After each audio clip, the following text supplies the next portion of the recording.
My husband of 3 years, with another woman in his arms, was smiling as he watched me being insulted by other men. He said my love sickened him.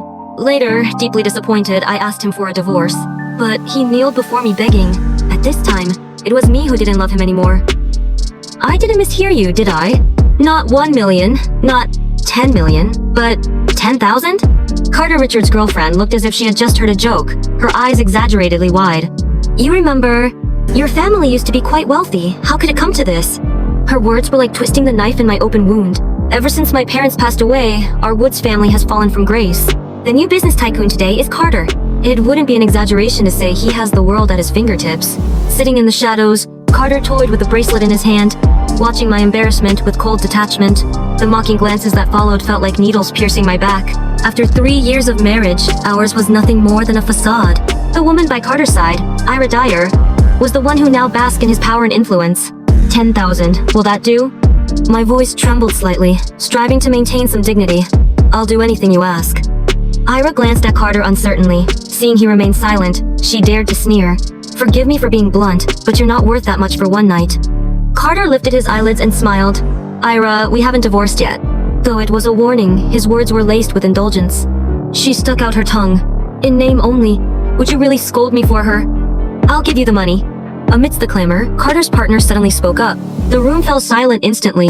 I looked up in surprise, a flicker of hope igniting within me. Carter gave him a cool glance, not stopping him, and even lit a cigarette. The partner leaned lazily against the sofa, a leering smile playing on his lips. 1 piece per 10,000? Start undressing. The surrounding laughter threatened to lift the roof off. It was clear they were making fun of me. I felt as if I had been slapped in the face, frozen in place, unable to utter a word for a long time. This was a formal banquet. The attendees were all well-known figures in the industry, not people at a karaoke bar or nightclub. How ironic, 10,000 could buy my dignity.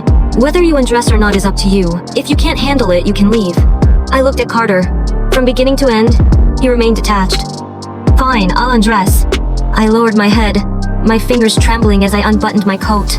As the strapless dress came into view under the light, the attendees who hadn't been aware of the situation before now turned their curious gazes towards me.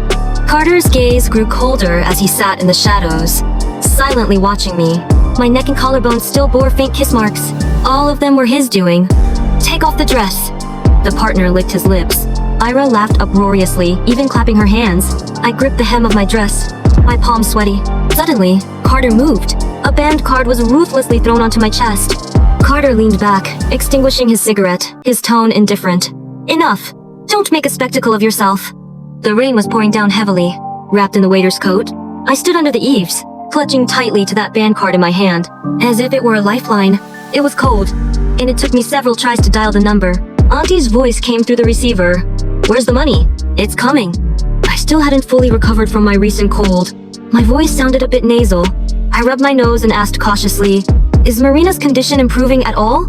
Don't ask what you shouldn't. Auntie's tone was cold. Margaret, this is what you need to do, understand? Your father made a mess, and now it's up to you to clean it up. Whether you steal, rob, or sell yourself, don't let my Marina died. In that car accident caused by my father, Marina had become a vegetable. Now that my parents were gone, the atonement fell to me. All right, I understand.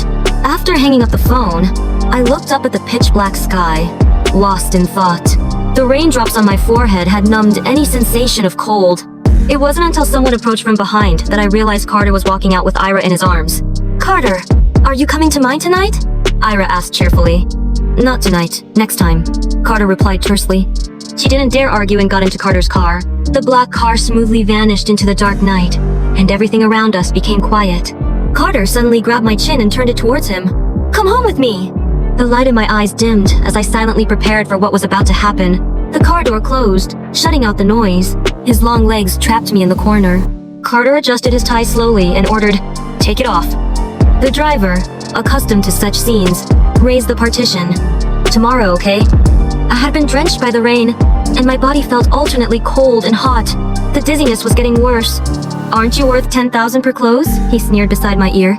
"They can do it, but I can't." He removed his watch. The wedding ring on his ring finger reflected a cold gleam. I had chosen it myself. He was still wearing it, but not because he loved me. It was a reminder that liking him was an unforgivable sin. Me, Margaret, was destined to stay in hell for the rest of my life.